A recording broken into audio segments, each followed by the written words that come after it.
ಸ್ನೇಹಿತರೆ, ಮಹಿಳಾ ಮತ್ತು ಮಕ್ಕಳ ಕಲ್ಯಾಣ ಇಲಾಖೆಯಲ್ಲಿ ಬರುವಂತಹ ಅಂಗನವಾಡಿ ಸಹಾಯಕಿ ಮತ್ತು ಕಾರ್ಯಕರ್ತೆಯರ ಹುದ್ದೆಗಳಿಗೆ ಆನ್ಲೈನ್ ಮುಖಾಂತರ ಇದಕ್ಕೆ ಅರ್ಜಿಯನ್ನು ಕರೆದಿರ್ತಾರೆ.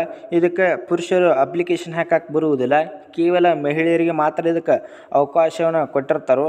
ಮತ್ತು ನೀವು ಇದನ್ನು ಆನ್ಲೈನ್ ಮುಖಾಂತರ ಇದಕ್ಕೆ ಅರ್ಜಿ ಹಾಕಬೇಕಾಕೈತಿ. ಮತ್ತು ಇದು ಅಪ್ಲಿಕೇಶನ್ ಡೇಟ್ ಈಗಾಗಲೇ ಎಂಡ್ ಆಗಿತ್ತು. ಮತ್ತು ಇದನ್ನು ಅಪ್ಲಿಕೇಶನ್ ಡೇಟ್ ಸ್ಟಾರ್ಟ್ ಮಾಡಿದ್ದಾರೆ. ಅದೊಂದು ಖುಷಿ ವಿಚಾರ ಅಂತ ಹೇಳ್ಬೋದು. ಮೊದಲು ಯಾರು ಅಪ್ಲಿಕೇಶನ್ ಹಾಕಿಲ್ಲ ಅಂಥವ್ರು ಇದಕ್ಕೆ ಮತ್ತೆ ಅಪ್ಲಿಕೇಶನ್ ಹಾಕಕ್ಕೆ ಟೈಮಿಂಗ್ ಕೊಟ್ಟಿರ್ತಾರೆ. ಮತ್ತು ಯಾರು ಹಾಕ್ಬೇಕಂತಿದ್ದಾರಲ್ಲ, ಇದರ ಅಪ್ಲೈ ಲಿಂಕ್ ನಮ್ಮ ಗೌರ್ಮೆಂಟ್ ಜಾಬ್ ಅಪ್ಡೇಟ್ ಟೆಲಿಗ್ರಾಮ್ ಗ್ರೂಪ್ನಲ್ಲಿ ಹಾಕಿರ್ತನು, ಅಲ್ಲಿ ನೀವು ಅಪ್ಲೈ ಮಾಡ್ಬೋದು. ಮತ್ತು ಇದಕ್ಕೆ ಯಾವುದೇ ರೀತಿಯಾಗಿ ಎಕ್ಸಾಮ್ ಇರುವುದಿಲ್ಲ. ಇದೊಂದು ಖುಷಿ ವಿಚಾರ ಅಂತ ಹೇಳ್ಬೋದು. ಡೈರೆಕ್ಟ್ ನಿಮ್ಮನ್ನ 10% ಮೇಲೆ ಸೆಲೆಕ್ಟ್ ಮಾಡ್ಕೋತಾರೆ. ಮತ್ತು ಅದನ್ನು ಯಾವ ರೀತಿಯಾಗಿ ಸೆಲೆಕ್ಟ್ ಮಾಡ್ತಾರೋ ಮತ್ತು ಟೋಟಲ್ ಎಷ್ಟು ಪೋಸ್ಟ್ ಅದಾವೆ ಎಂಬುದನ್ನು ಸಂಪೂರ್ಣವಾಗಿ ಈ ವಿಡಿಯೋದಲ್ಲಿ ತಿಳಿಸ್ಕೊಡ್ತಾನೆ ಬನ್ನಿ. ಮತ್ತು ಅದಕ್ಕಿಂತ ಮೊದಲು ನೀವೇನಾದರೂ ಇದೇ ಮೊದಲ ಬಾರಿಗೆ ನಮ್ಮ ಯೂಟ್ಯೂಬ್ ಚಾನಲ್ ವಿಸಿಟ್ ಮಾಡ್ತಾಯಿದ್ರೆ ಅಂಥವ್ರು ದಯವಿಟ್ಟು ಸಬ್ಸ್ಕ್ರೈಬ್ ಮಾಡ್ಕೋರಿ. ಯಾಕಂದರೆ ಡೈಲಿ ಜಾಬ್ಸ್ ಬಗ್ಗೆ ಅಪ್ಡೇಟ್ ನೀಡ್ತಾ ಇರ್ತೀವಿ. ಇಲ್ಲಿ ನೋಡ್ಬೋದು ಅವ್ರ ವೆಬ್ಸೈಟ. ಈ ವೆಬ್ಸೈಟನ್ನು ಉಪಯೋಗ ಮಾಡ್ಕೊಂಡು ನೀವು ಇದನ್ನು ಅಪ್ಲಿಕೇಶನ್ ಹಾಕಬೇಕಾಕತ್ತಿ. ಮತ್ತು ಈ ವೆಬ್ಸೈಟ ನಮ್ಮ ಗೌರ್ಮೆಂಟ್ ಜಾಬ್ ಅಪ್ಡೇಟ್ ಟೆಲಿಗ್ರಾಮ್ ಗ್ರೂಪ್ನಲ್ಲಿ ಹಾಕಿರ್ತನು, ಅಲ್ಲಿ ಹೋಗಿ ನೀವು ಕ್ಲಿಕ್ ಮಾಡ್ಕೊಂಡು ಇದಕ್ಕೆ ಅಪ್ಲಿಕೇಶನ್ ಹಾಕೋಬೋದು. ಮತ್ತು ಕೊನೆಯ ದಿನಾಂಕ ನೋಡೋದಾದರೆ 7 ಫೆಬ್ರವರಿ 2025 ಇದು ಕೊನೆಯ ದಿನಾಂಕ ಆಗಿರ್ತೈತಿ. ಇಷ್ಟರೊಳಗೆ ನೀವು ಇದನ್ನು ಆನ್ಲೈನ್ ಮುಖಾಂತರ ಇದಕ್ಕೆ ಅರ್ಜಿ ಹಾಕಬೇಕಾಕತ್ತಿ. ಹುದ್ದೆಗಳ ವಿವರ ನೋಡ್ಬೋದು. ಇಲ್ಲಿ ಅಂಗನವಾಡಿ ಕಾರ್ಯಕರ್ತೆಯರಲ್ಲಿ 77 ಪೋಸ್ಟ್ಗಳನ್ನು ಕರೆದಿರ್ತಾರೆ. ಮತ್ತು ಅಂಗನವಾಡಿ ಸಹಾಯಕಿಯಲ್ಲಿ 142 ಪೋಸ್ಟ್ಗಳನ್ನು ಕರೆದಿರ್ತಾರೆ. ಈ ರೀತಿಯಾಗಿ ಟೋಟಲ್ ಆಗಿ 219 ಪೋಸ್ಟ್ಗಳಿಗೆ ಅರ್ಜಿಗಳನ್ನು ಕರೆದಿರ್ತಾರೆ. ಮತ್ತು ಇದಕ್ಕೆ ಅಪ್ಲಿಕೇಶನ್ ಹಾಕಕ್ಕೆ ಕ್ವಾಲಿಫಿಕೇಷನ್ ನೋಡೋದಾದರೆ ಯಾವ ರೀತಿ ಕ್ವಾಲಿಫಿಕೇಷನ್ ಇರ್ತದೆ ಅಂತ ನೋಡ್ಬೋದು. ಇಲ್ಲಿ ಅಂಗನವಾಡಿ ಸಹಾಯಕಿ ಹುದ್ದೆಗಳಿಗೆ ನೀವು ಜಸ್ಟ್ 10th ಪಾಸ್ ಆಗಿದ್ದವರು ಇದಕ್ಕೆ ಅಪ್ಲಿಕೇಶನ್ ಹಾಕಕ್ಕೆ ಎಲಿಜಿಬಲ್ ಇರ್ತೀರಿ. ಯಾವುದೇ ರೀತಿಯಾಗಿ ಎಕ್ಸ್ಪೀರಿಯನ್ಸ್ ಆಯ್ತು ಮತ್ತೇನು ಅರ್ಹತೆ ಇರುವುದಿಲ್ಲ. ಕೇವಲ ಜಸ್ಟ್ 10th ಪಾಸ್ ಆದರೆ ಸಾಕು ಇದಕ್ಕೆ ಅಪ್ಲಿಕೇಶನ್ ಹಾಕ್ಬೋದು. ಮತ್ತು ಅಂಗನವಾಡಿ ಕಾರ್ಯಕರ್ತೆಯಲ್ಲಿ ನೋಡೋದಾದರೆ ಇದಕ್ಕೆ 2nd PUC ಪಾಸ್ ಆದವರು ಇದಕ್ಕೆ ಅಪ್ಲಿಕೇಶನ್ ಹಾಕಕ್ಕೆ ಬರ್ತೈತಿ. 2nd PUCಯಲ್ಲಿ ಕನ್ನಡ ಭಾಷೆಯನ್ನು ಕಡ್ಡಾಯವಾಗಿ ನೀವು ಪಡೆದಿರಬೇಕಾಕೈತಿ. ಅಂಥವ್ರು ಇದಕ್ಕೆ ಅಪ್ಲಿಕೇಶನ್ ಹಾಕಕ್ಕೆ ಎಲಿಜಿಬಲ್ ಇರ್ತೀರಿ.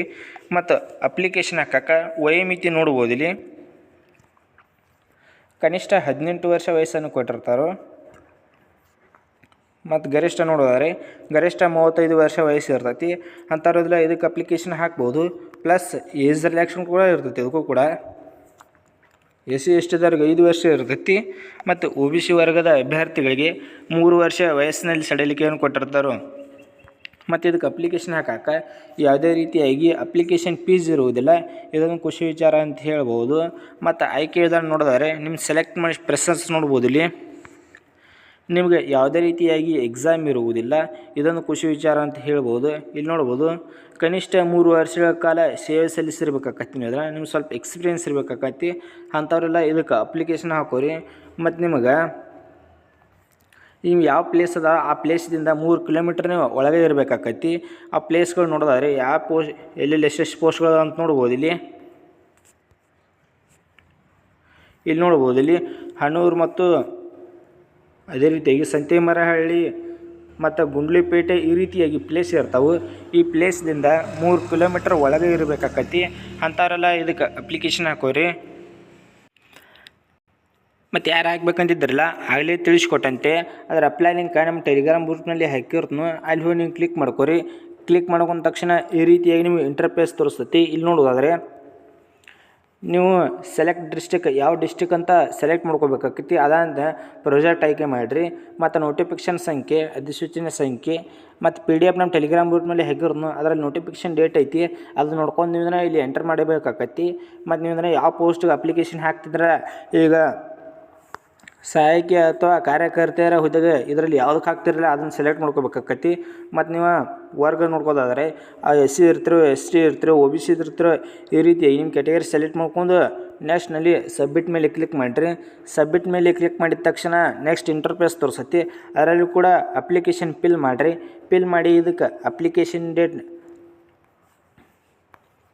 ಇದಕ್ಕೆ ಅರ್ಜಿಯನ್ನು ಸಲ್ಲಿಸಿರಿ. ಲಾಸ್ಟ್ ಡೇಟ್ ನೋಡೋದಾದ್ರೆ 7 ಫೆಬ್ರವರಿ ಇದು ಲಾಸ್ಟ್ ಡೇಟ್ ಇರ್ತೈತಿ. ಇನ್ನೇನು ಭಾಳ ದಿನ ಉಳಿದಿಲ್ಲ. ಅದಕ್ಕಾಗಿ ಯಾರು ಹಾಕ್ಬೇಕಂತಿದ್ರಲ್ಲ ಆದಷ್ಟು ಸ್ವಲ್ಪ ಜಲ್ದಿ ಹಾಕಿರಿ.